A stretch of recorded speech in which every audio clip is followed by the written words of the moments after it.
A couple weeks ago, Shannon, who, if you don't know Shannon, he teaches the kids and teens upstairs, he emailed and asked, what are you going to be speaking about? Because maybe he'll incorporate that into what he teaches. And I knew for a while what I wanted to talk about. I wanted to talk about time. But this was the first time where I actually typed a summary of it. I was like, what would I say? I said, okay, Shannon, I'm going to be talking about time.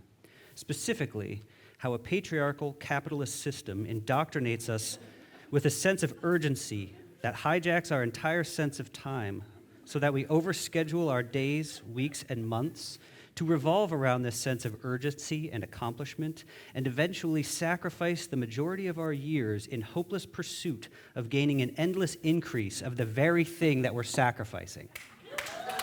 So, that's what I want to talk about. And when I think, what is time? When we talk about measuring time, almost everything we would mention is some sort of repetition. So long ago, humans noticed that we have light and we have dark and that we're somehow rotating. We call that a day. We divide it up. That's how we have our hours, our minutes, and our seconds. We talk about months, we talk about a year, and it's all just repetition. That's how we keep track of time.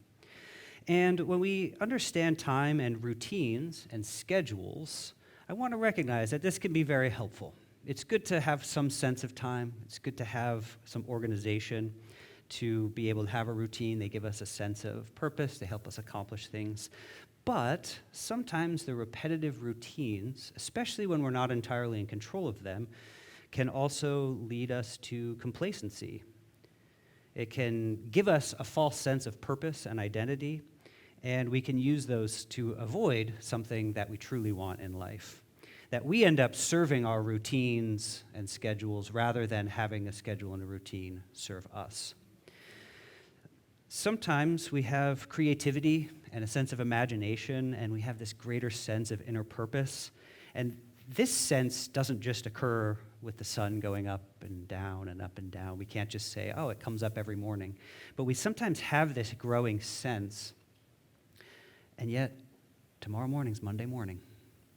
And that sense of creativity and imagination somehow gets pushed away because of what we have to do.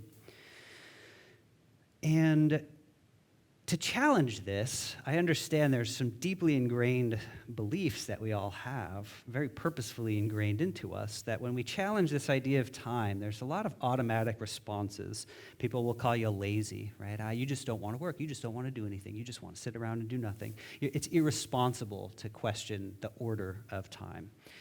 And a lot of this pressure that I felt, that when you learn about, you're going to grow up, you're going to get a job, you're going to do this, and the earlier you do this, a lot of it's just about money. And it's about money and how to get money sooner and all the things that money will give us. And so questioning this, you have to recognize there's things we can't control. But sometimes we still want to question and we still want to push them. Sometimes those things we can't control, they exist only because everybody goes along with them. And if there's enough people who start to say, I really don't like this doesn't work, this doesn't serve us, that's when we can start to actually shift these ideas by challenging them. So it's kind of, a few weeks ago, Reverend Victoria mentioned the serenity prayer. I want the power to change what I can change, acceptance of what I can't, and the ability to know the difference. And I think, there's so many things I can't change, but I'm just going to push at it just a little bit, right? And I also will say that when it comes to this, I feel like today I'm not really going to be answering much. I might just be asking more questions, but they're questions that I think are worth thinking about and worth answering. And when we question things, it's not always fun or happy. I've been reading a book lately talking about life journey and making changes in life, and there's these good words like luminous and expanding, and there's also words like bitter and painful, and sometimes just downright boring. And you might not like seeing those, but when I read this, I thought, finally, something feels like it relates to me, because that's how the journey feels to me.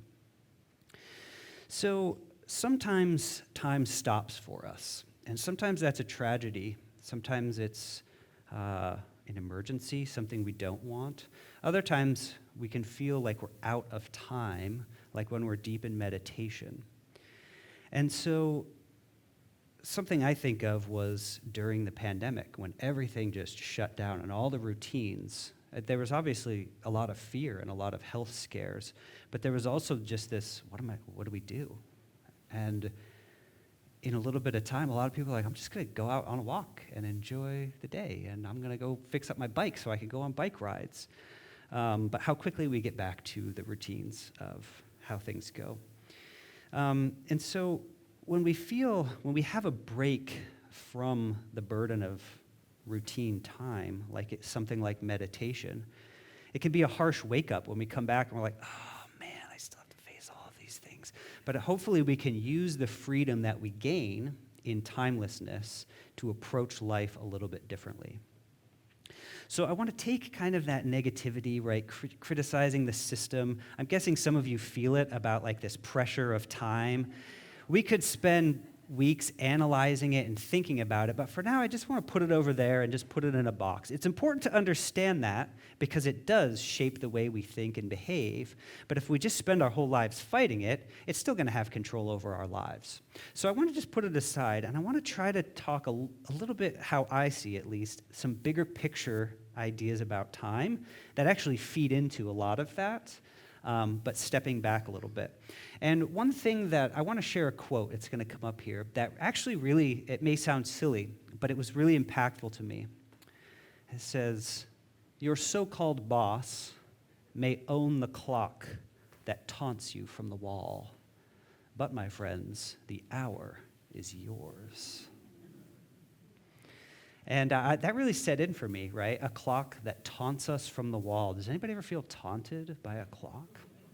I think it was Karl Marx who once said that a system truly has power over us when there's an idea and you don't need to police anybody. They do it themselves with their own sense of conscience. And we have a lot of guilt about time, right? Responsibility. I want to be productive. I want to do this. And if I'm enjoying something, I might be like, but maybe I should be. And so we sort of police ourselves that this clock can taunt us from the wall, but the reminder that the hour is ours. So I want to go and talk a little bit about some parts of time that don't actually repeat. It's not about the repetition of days and weeks and months. And some of this is brought about by contemplating the end of life, the inevitable thing, the one sure thing that we all know is going to happen, that we really don't like talking about, can help us think more reflectively about the time that we do have. I'm going to pull up this next slide. So I study developmental psychology. So now if we think about our life doesn't really occur linearly, even though when we talk about it, we sometimes do. If I say draw a timeline, you'll be like, okay, here's this date, and then there's the line, and we put on these important events, and then eventually it comes to an end. So it's this line. And regardless of what we believe about another life, we don't really know a whole lot about it, so there might be this cycle, but what we actually know and experience, it's just a line. And some of these things don't repeat. And that actually makes me ask a lot of questions about, well, I do have another day tomorrow, probably, and another day, but I'm not going to be the same age again, and my kids aren't going to be the same age again. And I do have this time now that I probably won't have later. It's not just going to keep in the cycle. So how can I better value the time that I have? So developmental psychology is just one way that people have thought about the lifespan, to organize our life and to give it a story, talking about change and continuity over time, being born, growing up, all the things we learn. And what I've realized is that sometimes this story of life actually serves that purpose of the urgency, of the routines. Sometimes in psychology, we might focus on what we want kids to become. And there's another picture that I could have used for this, but it told a story a little better because it had the kid growing up, and then there's a backpack because you go to school, and then they're wearing a suit because that's what we do when we go to work, and then getting older and older. And that's really not a story of life and the things that are happening. It's not a story of psychology. It's of the things that we do. And so there is this story of the milestones, that what's important and what do we want. And if we only measure our life by those, we're much more likely to get caught in this mentality of urgency and routine. And one thing that I study, that I found a lot of meaning, and I've learned a lot about myself personally, is by studying the topic of identity. So, and I know I've talked some here about this as well, but asking the question of what is our identity and how do we think about and process ourselves, and doing that across the age. So, cognitively, we grow. Socially, we grow. How does that impact the way we see ourselves over time? And little kids don't, they could, if you ask them about themselves, they can tell you, but they don't really think a whole lot about it. It's not like maybe we do as adults. They just behave the way that they feel, right? They feel their feelings. They do what they love. We train them to not always do what they love.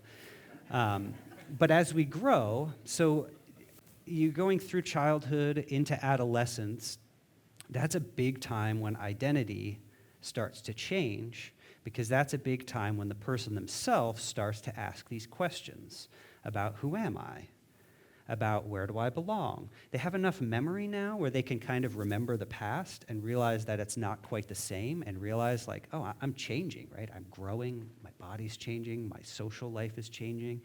And so there is this question, and that's not always an easy thing, but it's something that we go through. And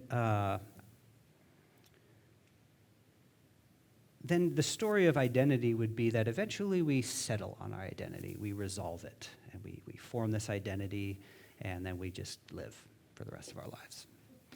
And now as I'm getting older and talking with more people, I've realized, wow, why is our story of identity just kind of like stop there, right? We don't really resolve it. It's something we're always thinking about. It's something that's always changing, even when we don't want to think about it because it's uncomfortable. Our experiences shape the way we see ourselves. So I was at a research conference about a year ago, and there was this really well-known psychologist who, her name's Margaret Beale Spencer, and she said, and this was to a huge audience of adults who study adolescents, who study teenagers and all the changes and things.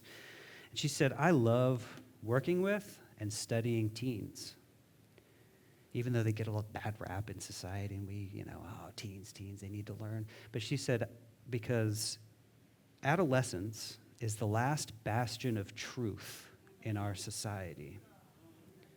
Because at some point, we all learn to tell lies. And that I was the same. I was like, but yet, that's true. We tell lies about ourselves. We tell lies about society. And I think that children actually see the world very, very clearly. Even if they don't have words to describe it, they can see justice and injustice, right and wrong, fairness. But eventually, we have to cope, and we have to tell some story about why it's not all fixed, and that's when we tell these stories of, I guess that's just the way it is, I guess it's these people and those people and whatever. And so that hit pretty hard. I thought, children really do see truth, even when they don't fully understand it. And teens sometimes start fighting for it, and they see all these things, and we're just grow up, right? You got to grow up. You just got to accept some things, which is kind of a sad story, even if we've all experienced it. But another thing, I was talking with a wise teenager recently who was talking about growing up, and as she's growing up, she realizes there's certain things that you grow out of. I don't really like all of these things, but there's certain things that I still like, and even if they're childish. So she said part of maturity is accepting immaturity, that she and her friends still like certain games, certain toys, TV shows, or other things, and that maturity means accepting who you are and who you are becoming. And to do that, you have to accept the immaturity within yourself. I thought that was pretty wise. I thought as an adult, we can get in touch with some of that immaturity as well. Now, I want to share another bigger picture topic of time and how we think about time. If we could go to the next slide. And this is a story of life, thinking more eternally. Now, I'm going to share this as something that I was taught, something that you might have been taught. I'm not teaching it as a doctrine. I'm also not putting it up to put any criticism or laugh and say, oh, look what some people believe. But I'm going to share this idea that before life, we existed somehow. And actually, so many traditions across the world. This is a more Christian-based one, but so many traditions believe there was something, some consciousness. But I'm going to say that before this, we lived with God, but we weren't quite who we are now, right? We weren't this physical being. And then as we came here to begin our earthly existence, we go through this little like fence, this veil thing of forgetfulness. So you could call this some sort of separation from whatever we were, where we don't remember that, even if we have an inkling that something was there. And then we live on earth, and then we die, and then there's judgment, and there's the heaven, and there's the hell. And again, I'm putting this up. This is the way that I have thought about this for a long time. And whatever you believe about what is after or what was before, whatever that is, it's going to impact how you live today. And as you also know, I have questioned and changed my belief system throughout the years, but this was one that I never really questioned this directly. What I questioned was a lot of the things about that earth part. When somebody tells you, you got to do this, you got to do this, you got to do this, and it'll make you feel happy. That's what I really questioned. And then to say, well, then what is my story now? And I can't say I have a solid story or a solid belief. I like to leave that somewhat mysterious and focus on what we do know. And I brought this up, again, to show that the way we think about time does impact the behaviors and the life that we lead. But I was also thinking recently, as myself growing up and watching my kids grow up, and realizing that the teenage years are a tough time. And I'm sure anybody who's a parent or who's watched a child grow up has realized this as well, but I want to do everything I can for them, and there's certain things that I think, I don't want this to happen, I don't want that to happen, I'm sure this will happen, but how can I not just necessarily protect, but avoid certain things and be with them throughout this path? And that's hard because there's just certain things you have to go through. And I was thinking, what's a way that I can understand this whole like childhood to the teenage years into adulthood? And what I wanted to share, if we could go to the next slide, is I actually started to think about it combined, okay, with what I was just talking about with psychology. I wanted to think then about this story as actually not anything before we were born or after we die, but to take this story and overlay this with the story of human development and the lifespan. Because when I know children and work with children and study children, and as I said, with their identity, they can't tell you very much about themselves, but boy, they live as themselves, fully themselves. I feel happy, I'm the happiest thing in the world. I feel angry, you're going to know about it because this anger just flows right through them. So they are very much in touch with that divine nature within them perfectly, right? And they are with God, which is themselves and their own connection to divinity and their own connection to self. And then that whole separation, that forgetfulness, is that at some age, usually around the late childhood and early adolescence, you're told that you have to define yourself. And there's all these questions that come up, and you have to answer these questions, and you have to fit in, and you worry about how you look, and you worry about who you are so much that is the separation from that purity of childhood. Now, a child doesn't fully understand the beauty of what they have. Another child told me recently something of, oh, man, when I'm an adult and I don't have all these restrictions of being a child, and I thought, it's the other way around. You have the freedom. But yes, you do have bedtime and things like that. So I see how this feels like a restriction, but I was like, no, we have the restrictions. The restrictions are on us, and you have the freedom. So as I think about my own journey spiritually, as I think about how what I've learned from church, what I've learned from psychology can give my life a new story. This is what I wanted to share, is that children truly are with God, but they don't know it. They don't understand it. And then there's this period where we're confused, where we ask all these questions, we come up with stories, layers upon layers of stories. Some are given to us, some are told to us, some we choose for ourselves. And then as adults, our goal is kind of to go backwards, to work back through those stories, to ask ourselves questions about what I've been told about my identity, what I believe about my identity, what I believe about who I am, and find that some of these don't serve me. Some of these do not fit that true nature. To really get back in touch with the God, the divinity that is within us. And that is sort of what we experience here in this life. Could happen. I'm sure some people are like, I've always been in touch with myself. You know, it's been like, they're like 20 and they've got this whole happiness. They're with God. It's like the idea of eternal life and they live that way. It might take us a lot longer, but it doesn't matter how old we are. It matters the feeling and the joy and the beauty of being able to be back in touch with that pure self. To be back in touch with our connection to divinity, with our connection to God, that it happens here. So, I want to try to resist fully growing up, fully just accepting everything that we're told about duties and responsibilities and about all of this structure, to truly see that we can then be back together with that divinity, to have what we had in childhood, but now we have understanding. Now we have knowledge. And as well, as an adult, again, as I study psychology, I study education, and I look and I see there's so much pressure on kids. It's no wonder we turn out the way we are. That we're in these systems that don't really encourage moral values and creativity and imagination and freedom to think. And so, as adults, we get life. We know how things work. We work in different jobs. We know how this works and that works and all these different systems. We could put our energy now into connecting with childhood, connecting with adolescents, who they see things so clearly. And rather than saying, oh, just grow up and come into the systems that we're in and you'll just keep going.